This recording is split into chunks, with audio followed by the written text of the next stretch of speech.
Okay, so today I'm going to be reading part of and discussing the contemporary realistic book, Junie B. Jones and the Stupid, Smelly Bus. Meeting Miss. My name is Junie B. Jones. The B stands for Beatrice, except I don't like Beatrice. I just like B, and that's all. I'm almost 6 years old. Almost 6 is when you get to go to kindergarten. Kindergarten is where you go to meet new friends and not watch TV. My kindergarten is all afternoon kind. Today was my first day of school. I'd been to my room before though. Last week, Miller took me to meet my teacher. It was called Meet the Teacher Day. My teacher was decorating the bulletin board with the letters of the alphabet. I already know all those letters. I said, I can sing them, except I don't feel like it right now. My teacher shook her hand. Only our hands didn't fit together that good. Her name was Miss. I can't remember the rest of it. Miss said I looked cute. I know it, I said, because I have on my new shoes. I held my foot way high in the air. See how shiny they are? Before I put them on, I licked them. And guess what else? I said, this is the bestest hat. Grandpa Miller bought it for me. See the double horn sticking out the sides? Miss laughed, except I don't know why double horns are supposed to be scary. Then we walked around the room, and she showed me where stuff was, like the easels where we get to paint and the shelves where the books are, and the tables where we sit and don't watch TV. On the tables in front of the room had a red chair. I would like to sit here, I think, I told her. But Miss said, we'll have to wait and see, Junie. B, I said, call me Junie B. I hollered the B part real loud so she wouldn't forget it. People are always forgetting my B. Mother rolled her eyes and looked at the ceiling. I looked up there too, but I didn't see anything. Are you going to ride the bus, Junie B? Miss asked me. I made my shoulders go up and down. I don't know. Where's it going to? My mother nodded her head and said, yes, she'll be riding the bus. That made me feel real scary inside, because I never ridden on a bus before. Yeah, only where's it going to? I asked again. Miss sat at her desk. Then she and my mother talked more about the bus. I tapped on Miss. Guess what? I said, I still don't know where it's going to. Miss smiled and said, the bus driver's name was Mr. Wu. Mr. Wu, said Mother. That's an easy name for Junie B to remember. I covered my ears and stamped my foot. Yeah, only where's the stupid, smelly bus going to? Mother and Miss frowned. Frowning is when your eyebrows look grumpy. Watch yourself, Missy, said Mother. Missy's my name when I'm in trouble. I looked down at my shoes. They didn't look as shiny as they did before. Just then, another mother and a boy came in, and Miss went off to talk to them instead of me. I don't know why, though. The boy was hiding behind his mother and acting very babyish. I can beat that boy up, I think. After that, my mother sat me down and explained about the bus. She said it's a yellow and it's called a school bus, and it stops at the end of my street. Then I get on it, and I sit down, and it takes me to school. Then your teacher will meet you in the parking lot, said Mother. Okay, Junie B, won't that be fun? I nodded the word yes, but inside my head, I said the word no. Chapter 2. Feeling squeezy. I stayed scared about the bus for a whole week, and last night when my mother tucked me into bed, I still felt sickish about it. Guess what? I said, I don't think I want to ride the school bus to kindergarten tomorrow. Then my mother rumpled my hair. Oh, sure you do, she said. Oh, sure I don't, I said back. Then Mother kissed me and said, it'll be fun. You'll see. Just don't worry. I didn't, though. I worried very much, and I didn't sleep so good either.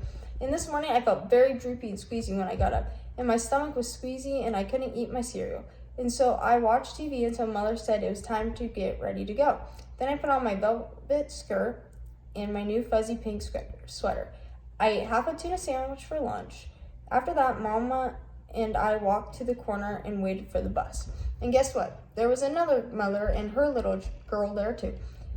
The little girl had curly black hair, which is my favorite kind of head. I don't say hello to her though, because she was from a different street. That's why. Then finally, this big yellow bus came around the corner and the brakes screeched very loud, and I had to cover my ears. Then the door opened and the bus driver said, hi, I'm Mr. Wu. Hop on. Except I didn't hop on because my legs didn't want to. I don't think I want to ride the bus to kindergarten, I told Mother again. Then she gave me a little push. Go on, Junie B, she said. Mr. Wu is waiting for you. Be a big girl and get on. I looked up at the windows. The little girl with the curly black hair was already in the bus. She looked very big sitting up there and kind of happy. Look how big that little girl is acting, Junie B, said Mother. Why don't you sit right next to her? It'll be fun, I promise. And so I got on the bus, and guess what? It wasn't fun. Chapter 3. That Stupid, Smelly Bus. The The bus wasn't like my daddy's car at all. It was very big inside and the seats didn't have any cloth on them. The little girl's curly hair was sitting near the front, and so I tapped on her. Guess what? I said. Muller said for me to sit here. No, she said. I'm saving the seat for my best friend, Mary Ruth Marble. Then she put her little white purse on the place where I was going to sit. And so I made a face at her. Hurry up and find a seat, young lady, said Mr. Wu. And so I quick sat down across from the curly mean girl. And Mr. Wu shut the door. It wasn't a regular kind of door, though. It folded in half, and when it closed, it made a whishy sound. I didn't like that kind of door. It closes on you on accident, it will cut you in half, and you will be squishy sound. The bus made a big roar, then a big puff, and black smelly smoke came out the back end of it. It's called bus breath, I think. Mr. Wu drove a while. Then the brakes made a loud screeching noise again. I covered my ears so it couldn't get inside my head, because if loud screeching noises get inside your head, you have to take an aspirin. I saw that on a TV commercial. Then the bus door opened again, and a dad and a boy with a grouchy face got on. The dad smiled, then he plopped the grouchy boy right next to me. This is Jim, he said. I'm afraid Jim isn't too happy this afternoon. The dad kissed the boy goodbye, but the boy wiped it off his cheek. Jim had on a backpack. It was blue. I love backpacks. I wish I had one of my very own.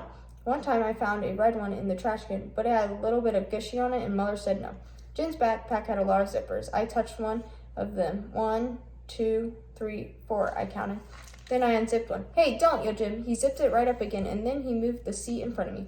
I hate that, Jim. After that, the bus kept stomping and starting, and lots of kids kept getting on, loud kids, and some of them were kind who looked like meanies. Then the bus began getting very noisy and hot inside, and the sun kept shining down on me in my fuzzy hot sweater.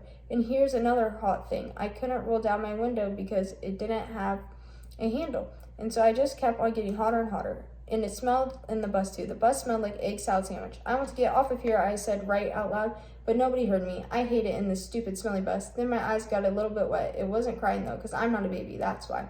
After that, my nose started running, only the bus didn't have a glove compartment, which is where you keep the travel tissues, of course. And so I had to wipe my sleeve and nose on my fuzzy pink sweater sleeve. Then I stayed on the bus for about an hour or 3 until finally I saw a flagpole and a playground. That meant we were at kindergarten. Then Mr. Wu drove the bus into the parking lot and stopped. I jumped up very fast because all I wanted to do was get off that stupid smelly thing. Only guess what? That Jim pushed right in front of me, and the curly mean girl did too, and then the people started squishing me real tight, and so I pushed them away, and they pushed me right back. That's when I fell down, and a big foot stepped on my skirt. Looks like velvet. Stop it, I yelled. Then Mr. Wu hollered, hey, hey, hey, and he picked me up and helped me off the bus. Miss was waiting for me just like my mother said. Hi, I'm glad to see you, she called. Then I ran over to her, and I showed her my big footprint on my skirt that looks like velvet. Yeah, only look what happened. I got stepped on, and now I'm soiled. Miss brushed it. Don't worry, Junie, she said. It'll come off. After that, I just folded my arms and made a frown, because guess what? She forgot my V again. Now that I've finished reading, I'm going to discuss how readers are able to connect to the book through characters, plot, theme, and the point of view the story was told from. The author, Barbara Parks, draws a personal connection between the reader and Junie B. Jones. When the author tells a story, she tells it from Junie B's perspective, allowing the readers to get to know her personality and experience the emotions she is going through.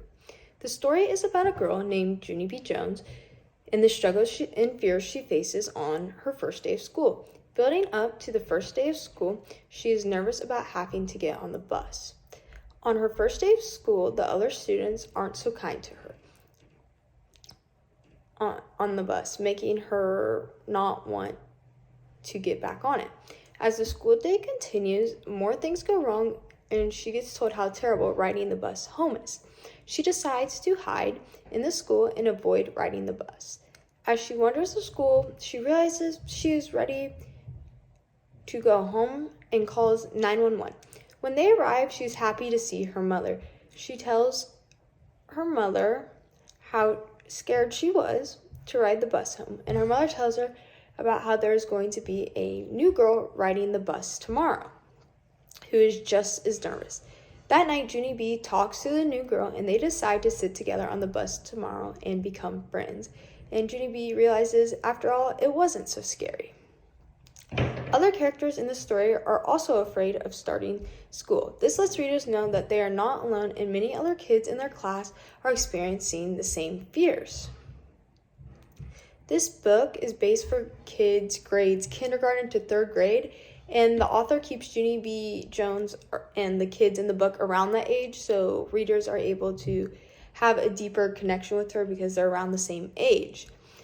This story is based in a kindergarten classroom, around the school, and on the bus, which is a setting that many children who are reading the book are involved in.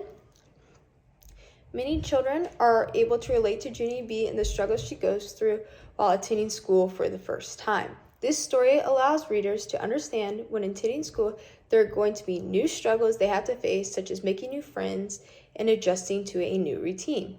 This story allows readers to realize you're going to be faced with opportunities and struggles, and how you decide to overcome them will build your character and prepare you for the future. This book is from a series, meaning once kids finish the first book, they can continue to enjoy and follow the life of Junie B. Jones. This book is great for children who are struggling to get interested in books because they relate to the lives of many children, and once they connect with Junie B, they continue to read about her, making it more of like a comfort series. This book also teaches children right from wrong and the proper way to behave in a classroom setting, but it also keeps them entertained through the actions Junie B. Jones decides to make and the adventures she goes on. Many children can relate to Junie B being scared on their first day of school, not knowing what the experience is going to be like and feeling all alone. As the story progresses, Junie B realizes that school isn't so bad after all and makes friends. This allows children to know everything will be okay and it may take time, but eventually they will make friends and realize if Junie B can do it, so can they, because they live similar lives and they just have a lot of stuff that's related to each other. And then over time, society has changed the themes of books. The more problems and topics that get introduced into society, the more books change and evolve to be about those things. In the past, there were topics that were never mentioned in children's books, such as drinking, drugs, anxiety, depression, divorce, and non-traditional gender roles. As these topics become more accepted in society, they begin to be introduced into children's books, so children could relate and gain an understanding for these things. The author put these topics in books to connect with a wide variety of readers and create a bigger fan base. This will allow children to connect with the characters because if they have a lot in common or like learning new things, they like really are able to connect with characters. Books have become more culturally diverse in order to reach a larger audience, because without other cultures being introduced, many people may not think the book relates to them because the book's not about their culture, and this makes them hard for them to connect with the book and just kind of feel left out. So now books are changing to have more diversity so more people don't feel left out when reading books. And then another way society has changed books is with technology. There are now options for children to read online, allowing them to have more access to books. They can just look up a book and they don't need to buy or go to the library to be able to read this book. And this just saves, like, because you can't always travel to get this book or, like, may not have the money. So it just allows them, like, at the touch of a button to have access to a lot of books. And this helps to keep children engaged in literature and keep learning. And contemporary realistic fiction is a great way to get children involved with books because they're able to relate very well to the story. And it just keeps them involved and they like to learn about lives similar to their own. And so this is a great starting place for children who are just learning to read.